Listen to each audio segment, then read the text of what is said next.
बहू गृहस्थी तुम्हारी है, तुम ही संभालो। ये क्या मम्मी जी, शाम के 5 बजने को आए, लेकिन आप अभी तक गुड्डा को पार्क में घुमाने के लिए लेकर नहीं गई। अब वह मुझे परेशान कर रही है। अब मैं सबके लिए खाना बनाऊं या फिर गुड्डा को लेकर घूमूं? आपने तो आज खाने की कोई तैयारी भी नहीं की है। आरती इतना कुछ बोल गई, लेकिन सास संध्या जी ने एक जवाब तक नहीं दिया, बल्कि अभी भी वो अपनी किताब पढ़ने में मशगूल थी। मम्मी जी, मैं आपसे ही कह रही हूँ, कम से कम जवाब तो दे दीजिए।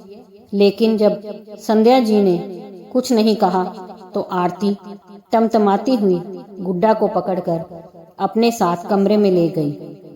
कमरे में जाकर अपने पति संदीप के पास गुड्डा को जबरदस्ती बिठाते हुए बोली, संभालिए इसे, परेशान किए जा रही है। या तो आप इसे घुमाने के लिए पार्क में ले जाओ या फिर इसे पकड़कर बैठो ताकि मैं खाना बना सकूं। उसे इस तरह बोलता देखकर संदीप बोला, अरे क्या बात है, आज गुड्डा घूमने नहीं गई? रोज तो अपनी दादी के साथ घूमने चली जाती है। हाँ, आज पता नहीं दादी क्या मूड बनाकर बैठी हुई है, जो जवाब तक नहीं दे रही है। इसलिए आज दादी नहीं, पापा इसे संभालेंगे, कहकर आरती गुड्डा को संदीप के पास छोड़कर रसोई में चली गई। कुछ देर तो संदीप ने उसे संभाला और फिर उसे लेकर माँ के कमरे में चला गया। देखा तो मम्मी कोई किताब पढ़ रही थी। क्या बात है मम्मी, आपकी तबीयत तो ठीक है? आज आप गुड्डा को नहीं संभाल रही?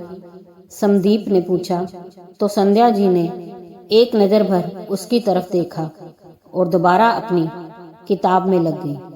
संदीप को उनका व्यवहार बड़ा अजीब लगा। उसने दोबारा पूछा, मम्मी आप जवाब नहीं दे रही, कहीं नाराज तो नहीं हो? पर संध्या जी ने कोई जवाब नहीं दिया। संदीप भी अपना सा मुंह लेकर बाहर आ गया और सीधा रसोई में आरती के पास जाकर बोला, कोई बात हुई थी क्या आज? कहीं तुमने मम्मी को कोई ऐसी बात तो नहीं कह दी जिससे वो नाराज हो गई हो? मुझे तो ऐसी कोई बात याद नहीं कि मैंने ऐसा कुछ कहा हो, और अंतर्यामी मैं हूं नहीं जो उनके मन की बात जान जाऊं। अब मुझे डिस्टर्ब मत करो। आज खाने की भी कोई तैयारी करके नहीं रखी है मम्मी ने, तो सब कुछ मुझे ही करना है। आरती का जवाब सुनकर संदीप गुड्डा को लेकर पार्क में रवाना हो गया। इधर संध्या जी को किचन में से बर्तनों के पटकने की आवाज में साफ साफ सुनाई दे रही थी।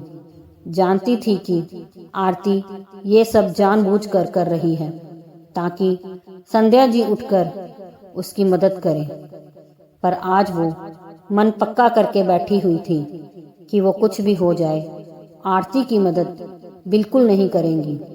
आखिर आरती की आदत थी सबके सामने बेचारा बनने की, सबको ये कहने की कि मम्मी जी ने अपने समय में तो अपनी गृहस्थी चला ली, खूब मजे भी कर लिए, उनके सिर पर सास तो होती नहीं थी।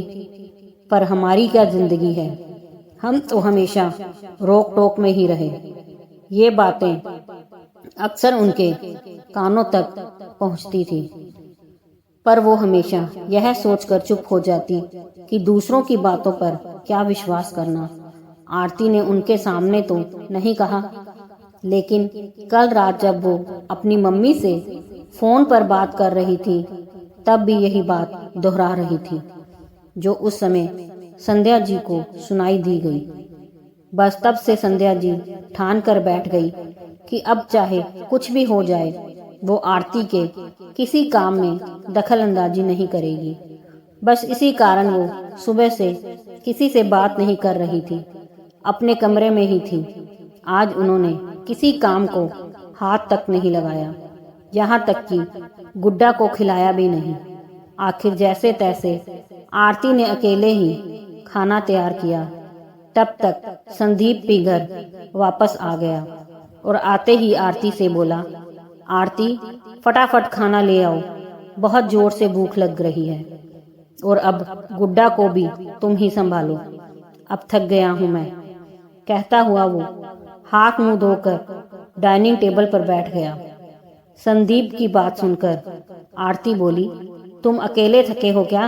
मैं नहीं थकी हूं क्या, जो गुड्डा को लेकर मुझे टिका दिया? अब मैं गुड्डा को संभालूंगी तो खाना तुम्हें ही लेकर आना पड़ेगा। आखिर संदीप गुस्से से उठा और रसोई में खाना लाने के लिए चला गया। जाकर देखा तो खाने में बस दाल चावल थे। संदीप ने बाहर आकर कहा, ये क्या, सिर्फ दाल चावल बना दिए? कोई सलाद नहीं, चपाती नहीं, दाल चावल खाकर कैसे पेट भरूं? तुम्हें पता है ना कि अगर दाल चावल बने तो मुझे रोटी चाहिए होती है। फिर क्यों नहीं बनाए? शुक्र मनाओ कि कम से कम ये तो बन गया, नहीं तो आज भूखे ही रहने की नौबत थी। बाहर का खाना तो तुम खाते नहीं हो, पता नहीं ऐसी क्या आदत बना रखी है कि खाना तो घर का ही चाहिए। आरती चिढ़ते हुए बोली, यार तुमसे इतना सा काम नहीं होता, मम्मी भी तो सब कुछ करती हैं।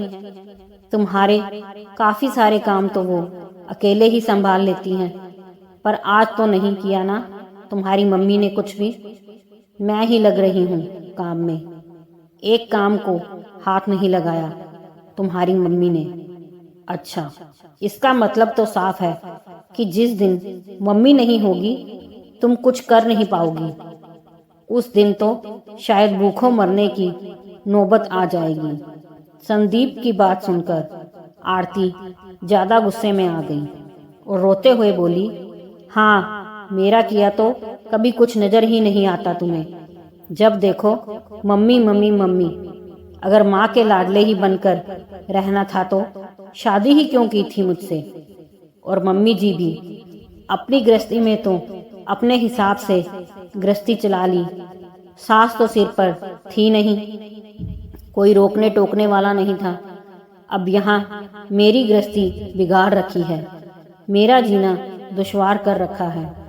दोनों की तूतू मैं देखकर छोटी सी गुड्डा भी रोने लग गई, लेकिन आरती उसे चुप कराने की जगह उस छोटी सी बच्ची पर ही भड़क उठी। अब तू भी रो ले, इससे तो शादी से पहले की जिंदगी अच्छी थी, कोई झंझट नहीं था। कम से कम मायके में कदर तो थी मेरी, यहाँ आकर तो जिंदगी बर्बाद हो गई। ये सब बातें अंदर संध्या जी के कानों में भी पहुंच रही थी। आखिर उनसे गुड्डा का रोना बर्दाश्त नहीं हुआ तो उठकर बाहर आ गई और गुड्डा को गोद में लेते हुए बोली, क्यों बहू, तुम तो अक्सर कहती हो ना कि मैंने अपने समय में अपनी गृहस्थी अपने अनुसार चला ली, खूब मजे किए हैं। मेरे सिर पर सास नहीं थी, कोई रोकने टोकने वाला नहीं था। तो आज जब मैं बिल्कुल एक तरफ हो चुकी हूँ, ना मैं रोक रही हूँ ना मैं टोक रही हूँ, बिल्कुल इतनी शांतिपूर्वक एक तरफ बैठी हूँ जैसे मैं इस घर में ही नहीं हूँ, तो तुम्हें भी तो मजे लेने चाहिए थे ना, अपनी गृहस्थी अपने अनुसार चलानी चाहिए थी। पर एक दिन में ही हाथ पैर फूल गए तुम्हारे, जो दोनों पति पत्नी आपस में लड़ पड़े। संध्या जी की बात सुनते ही आरती चुप हो गई। उसे समझते देर नहीं लगी कि आज संध्या जी उसकी मदद क्यों नहीं कर रही थी। लोगों के सामने बेचारा बनकर हमदर्दी पाने से क्या मिल जाता है, उल्टा तुम्हारे परिवार की बदनामी हो रही है। उन लोगों से पूछो जो गृहस्थी अकेले संभालते हैं, कोई मदद करने वाला नहीं होता, क्या वो लोग भी तुम्हारी तरह बस लड़ते रहते हैं? मैं कुछ कहती नहीं हूँ तो इसका मतलब यह नहीं कि मुझे सुनाई नहीं देता, पर मैं तुम्हारी तरह अपने परिवार की बदनामी नहीं करती फिरती। आखिर ये तुम्हारी गृहस्थी है तो अपनी जिम्मेदारी खुद संभालो। संध्या जी की बात सुनकर संदीप और आरती ने चुप रहना ही ठीक समझा। दोस्तों, अगर कहानी पसंद आई हो तो लाइक, सब्सक्राइब, शेयर जरूर कीजिए।